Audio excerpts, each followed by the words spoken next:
You know that feeling when you are scrolling through your banking app and you refresh the page, even though you know perfectly well nothing has changed in the last 4 minutes. You are just hoping that maybe, just maybe, the numbers magically shifted in your favor. But of course, they haven't.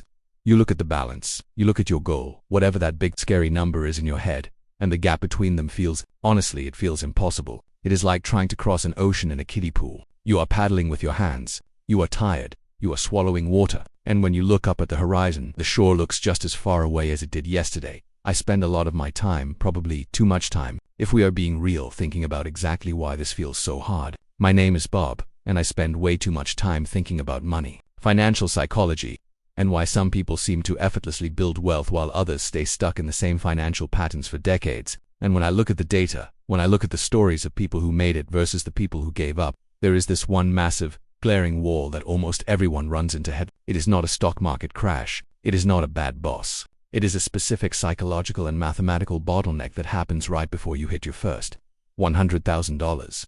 Here is the thing that nobody really prepares you for.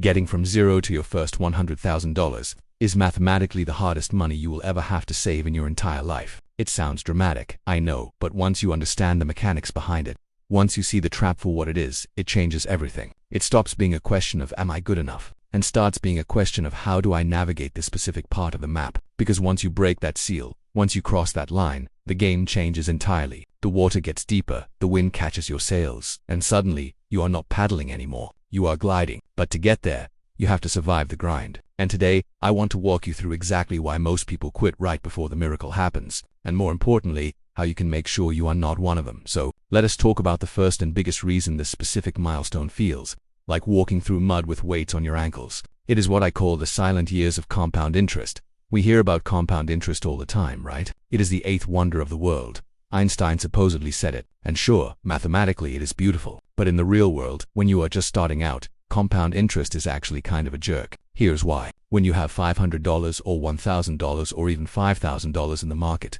and you are getting a respectable 7 or 8% return, do you know what that looks like on a monthly statement? It looks like nothing. Let us say you manage to scrape together $10,000.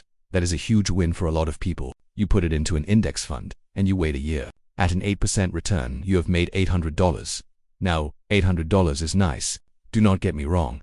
You can buy a decent weekend trip with $800, but compared to the effort it took to save that $10,000, it feels tiny. It feels disproportionate. You worked years to save that principal, and the market just gave you a fraction of that in return. It is discouraging. You look at the chart, and instead of a hockey stick shooting up to the moon, it is just this flat, boring line that barely wiggles. This is the desert of discouragement.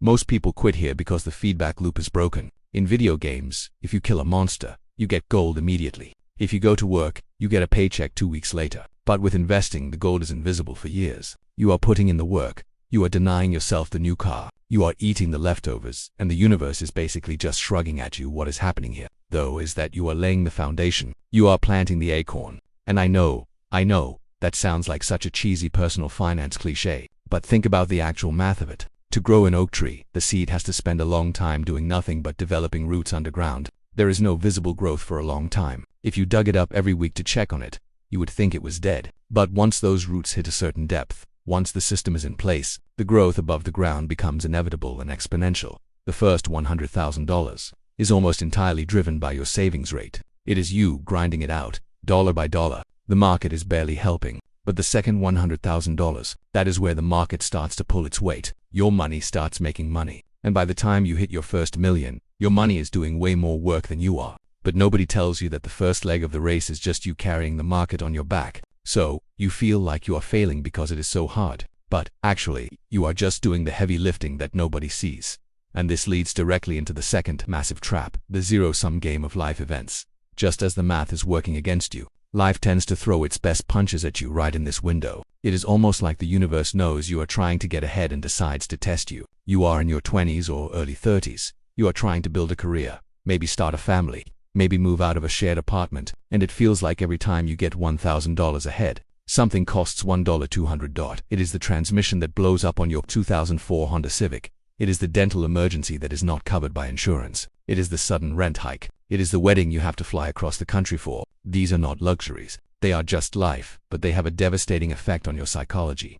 There is a concept known as shocks to the system. When you are building your first $100,000, your financial armor is thin. You do not have a deep enough moat to absorb the attack. If you have $500,000 in the bank and a $2,000 car repair happens, it is annoying, but it does not derail your life. It does not even really register on the graph. But if you have $2,500 in the bank and that same repair happens, it wipes out 80% of your liquidity. It is a catastrophe. It sets you back months. It makes you feel like, why bother? I am just going to stay at zero forever.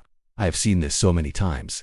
People get incredibly close. Maybe they hit $15,000 or $20,000, and then a life tax hits. They have to spend it. They go back to zero, and the despair is real. It is not just the money. It is the emotional exhaustion of starting over. It is the Sisyphean task of rolling the boulder up the hill, only to watch it roll back down just as you near the top.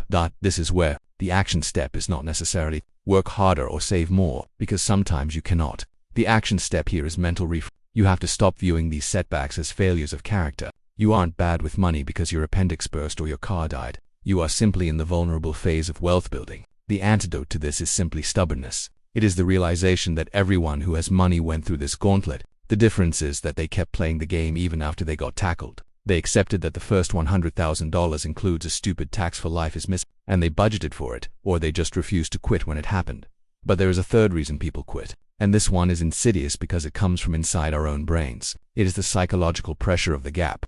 There is this phenomenon, I call it the comparison gap, and social media has made it 1,000 times worse. When you are working toward your first $100,000, you are likely in the accumulation phase of your career, but you are seeing the highlight reels of people who are 10 or 15 years ahead of you. You opened Instagram or TikTok, and you see someone your age or worse, younger than you, posting about how they just bought their first rental property, or they are traveling to Bali for the month, or they are driving a Mercedes that costs more than your entire net worth. And you look at your spreadsheet, with your $50 a month going into a Roth IRA, and the contrast is painful. It feels like you are losing the race. We are wired to compare ourselves to our tribe. Back in the caveman days, if everyone else in the tribe had a bigger hut or more mammoth meat than you, you were in danger. You were at the bottom of the hierarchy, and that meant you might not survive. That ancient alarm bell is ringing in your head when you see peers succeeding. It triggers a scarcity mindset. You start to think, I am falling behind. I need to do something now to catch up. And that is when people make the mistakes that kill their progress. They panic. They start chasing high-risk crypto schemes or meme stocks because they need a 10x just to feel normal. They buy the luxury car they cannot afford because they need to signal to the tribe that they are doing okay. They quit the slow, boring path of index fund investing because it feels